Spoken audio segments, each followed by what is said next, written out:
قصة النبي موسى وصراعه مع فرعون وخروج اليهود من مصر من أشهر القصص اللي جت في الكتب المقدسة، لكن ما اتقالش مين الفرعون ده. عشان كده ناس كتير اجتهدت وقالوا إن رمسيس التاني، وبقى كل من هب ودب يقدم أدلة من وحي خياله على كده، لدرجة إن رمسيس التاني لبس التهمة. وهنا لازم نسأل شوية أسئلة: ليه رمسيس التاني تحديدا من كل ملوك مصر اللي اتهموه التهمة دي؟ وهل اليهود عصروا رمسيس التاني؟ وإيه الدافع اللي يخلي رمسيس التاني يحارب اليهود؟ والسؤال الأهم، هو في أدلة تاريخية تثبت الاتهام ده؟ في الحلقة دي هنثبت بالأدلة العلمية والتاريخية والمنطق والعقل إن رمسيس التاني ملوش أدنى علاقة بحوار خروج اليهود من مصر. اللي يشوف تاريخ مصر في فترة حكم رمسيس التاني هيلاقيها فترة مليانة بالإنجازات، لدرجة إن خلفائه من الملوك سموه الجد الأعظم. وطبعا الكتب المقدسة ورد فيها قصة حاكم طاغية في مصر استعبد بني إسرائيل وتحدى النبي موسى إلى آخر القصة المذكورة اللي كلنا عارفينها. طبعا الأزمة هنا بين طرفين، طرف بيقول إن الأديان الإبراهيمية بتأكد ده عن طريق إنهم بينسبوا آيات من وجهة نظرهم ممكن تنطبق على رمسيس التاني من غير ما يقدموا دليل مادي على كده، وطرف تاني بيؤمن بالعلم عن طريق الأساليب المتبعة في علم المصريات، واللي لحد النهاردة علم المصريات عاجز إنه يلاقي أدلة مادية تقول مين هو فرعون موسى أساسا. والفكرة إن لحد دلوقتي ما تمش اكتشاف أي أثر مصري بيتكلم عن الفترة اللي جه فيها فرعون، وده اللي خلى تحديد شخصية الملك ده حاجة مستحيلة. طيب المشكلة فين؟ المشكلة إن في ادعاءات كتير منتشرة بين عدد من الناس، بل وإنها منتشرة أكتر بين رجال الديانة اليهودية، إن الفرعون المقصود ده هو رمسيس التاني، وعلى الأساس ده بيتم دعم الفكرة دي ونشرها في الأعمال الفنية في الخارج. طيب يا جماعة، فين الأدلة المادية والأثرية على الكلام ده؟ مفيش، هو رمسيس التاني وخلاص. طبعا علماء المصريات رافضين الكلام ده من بابه لأن مفيش أدلة عليه، وعلماء المصريات بياخدوا بس بالدلائل الأثرية. وبسبب غياب الأدلة دي علماء المصريات شايفين إن ده كلام فاضي وادعاءات ملهاش دليل أثري. وبغض النظر عن الدليل الأثري والمادي اللي بيتبني عليه أي علم، دي كمان ادعاءات مش متفق عليها دينيا ولا ليها دليل ديني واضح وصحيح. طيب هنا في سؤال: ليه رمسيس التاني بالذات هو اللي بتدور حواليه أكاذيب اليهود؟ ليه مش تحتمس الثالث مثلا؟ رمسيس التاني كان الملك الأكثر شهرة والأقوى طول عهد الإمبراطورية المصرية، فهم هنا طبقوا المثل الشهير بتاع إن سرقت اسرق جمل. عايز يقولك إن إحنا جامدين لدرجة إن أجمد حد حكم مصر كان حاططنا في دماغه. وهنا لازم نسأل سؤال منطقي: إن حد حكم إمبراطورية كبيرة زي الإمبراطورية المصرية وقتها يحط شوية قبائل رعوية في دماغه؟ دونت ميكس الصراحة. طب هو مين رمسيس التاني؟ التاريخ المصري المدون على الآثار بيوصف رمسيس بإنه عسكري مخضرم امتدت حدود مصر في عهده من الشمال للجنوب ومن الشرق للغرب، وخاض بنفسه الحروب وكان على مقدمة الجيوش المحاربة في الشام والنوبة وليبيا. وفي سنة 21 من حكمه وقع أول معاهدة سلام في التاريخ بين المصريين والحيثيين، وكمان بيعتبر البناء الأعظم من كتر الآثار اللي سابها في كل شبر من مصر. طيب ليه من المستحيل يكون رمسيس التاني هو فرعون الخروج؟ أول حاجة لأن رمسيس التاني خلف 90 ابن نصهم ذكور، وده ضد اللي جه في الرسالات السماوية إن فرعون موسى ما كانش عنده أولاد ذكور، وعشان كده ربى النبي موسى. تاني حاجة، رمسيس التاني مات وهو عنده 93 سنة، ومات موتة طبيعية في سريره، وسجلت الآثار إنه ما خرجش من قصره في آخر سنتين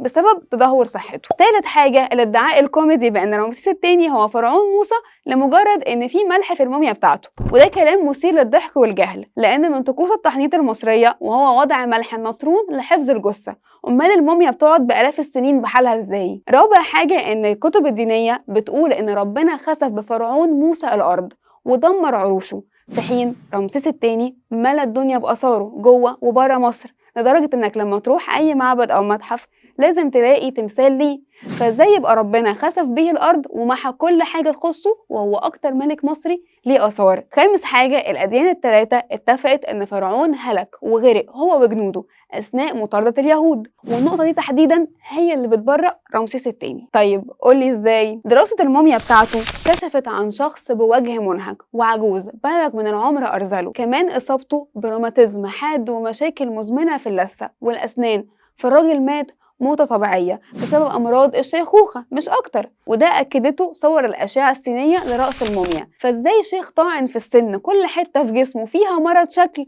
هيقدر يقود جيش من طيبة لحد سينا؟ طيب إمتى ارتبط اسم رمسيس التاني بالحوار ده؟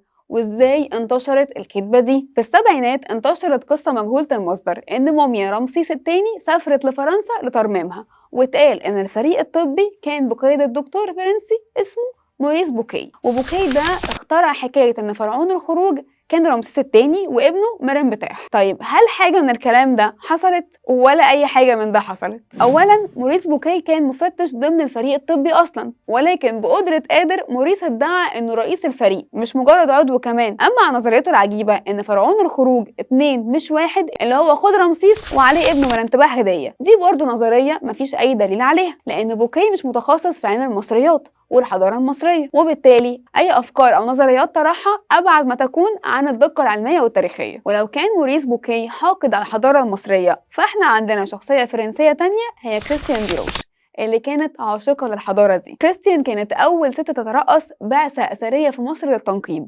وكانت بتحب رمسيس الثاني جدا لدرجة إنها كتبت كتاب عنه بيعتبر من أفضل الكتب اللي اتكتبت عن رمسيس الثاني، وكانت ليها جهود مهمة في ترميم الموميا بتاعته. ده غير إن كريستيان تعتبر هي الشخصية المحورية في عملية ترميم موميا رمسيس الثاني مش موريس بوكي، لأن لما وصلت موميا رمسيس الثاني فرنسا في 26 سبتمبر سنة 76 في رحلة علاجية، وبعد مراسم استقبال أسطورية عملتها فرنسا ليه واتعزف فيها السلام الجمهوري، أخيرا قابلت كريستيان رمسيس الثاني حب عمرها زي ما بتوصفه، رغم إنها كانت المشرفة على ترميم الموميا وكتبت عنه، إلا إنها ما ذكرتش أبدا إنه كان فرعون موسى.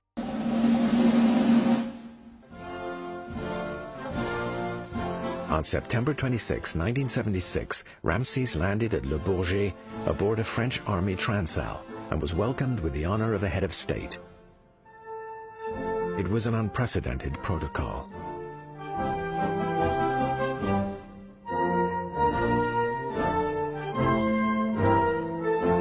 وبكده احنا ردينا على ادعاء ان رمسيس الثاني هو فرعون الخروج، وفندنا ده بالأدلة العلمية والأثرية. طيب ممكن حد يقولك ما ممكن ملك تاني، دول كانوا 30 أسرة، عد بقى مصر حكمها كام ملك. ولكن احنا برضو عندنا أدلة كتير بتنفي علاقة ملوك مصر كلهم بفرعون موسى. أول حاجة فرعون موسى قال أنا ربكم الأعلى، ولكن ملوك مصر كانوا مؤمنين بوجود إله، وكان الإله بيتم ذكره دايما في التعليم والوصايا، وبنلاقي ده في تعليم ووصايا أمنوبي ابن كانخت والحكيم آني، ودول من الحكماء اللي عصروا الأسرة 19 و20، يعني عصر رمسيس الثاني نفسه لحد نهاية عصر الرعامسة. تاني حاجة البعض بيربط بين لوحة انتصارات مرنبتاح ابن رمسيس الثاني وبين خروج بني إسرائيل من مصر. طيب هل ده حقيقي؟ ملخص نص اللوحة إن الملك مرنبتاح بيفتخر بإنه قدر يأمن حدود الدولة في جميع الاتجاهات، وإنه يبيد جماعة مستقرة عند الحدود الشرقية اسمها ياسريار. طيب أصحاب الرأي ده ممكن يقولك كلمة ياسريار جاية من بني إسرائيل، وإن الملك مرنبتاح كمل معركة أبوه رمسيس الثاني ضدهم. وبالفعل الناس اللي بيربطوا بين لوحة مرنبتاح وخروج بني إسرائيل من مصر بيقولوا إن كلمة ياسريار في اللوحة دي ممكن تكون بني إسرائيل. لكن لو رجعنا نبص على اللوحة هنلاقي إن ياسريار مش شعب واحد زي بني إسرائيل، دي كانت قبيلة زيها زي قبائل تانية زي العامو والأميوشعي اللي كانوا دايما عاملين مشاكل مع مصر. تالت حاجة فرعون موسى كان مكروه جدا من شعبه، والشعب المصري مكرهش أي ملك حكمه إلا لو كان حاكم أجنبي. وفترة العصور المتأخرة وصل بعض الملوك الأجانب لعرش مصر من عصر الأسرات 22 و25 و27 و29، فليه ما يكونش واحد من ملوكهم هو فرعون الخروج؟ خاصة إن القرآن الكريم بيقول إن فرعون وهامان وجنودهما، ومفيش في التاريخ المصري وزير اسمه هامان، واسم هامان اسم مش مصري أصلا، بل ممكن يكون اسم فارسي، والفرس كانوا من الدول اللي احتلت مصر، فليه ما يكونش فرعون الخروج هو ملك فارسي مثلا؟ طيب هل اليهود عصروا رمسيس الثاني؟ الحقيقة ما عندناش دلائل تاريخية بتقول إن اليهود كانوا في زمن رمسيس الثاني، ولا في أي حاجة بتقول إن كان في صراع بينه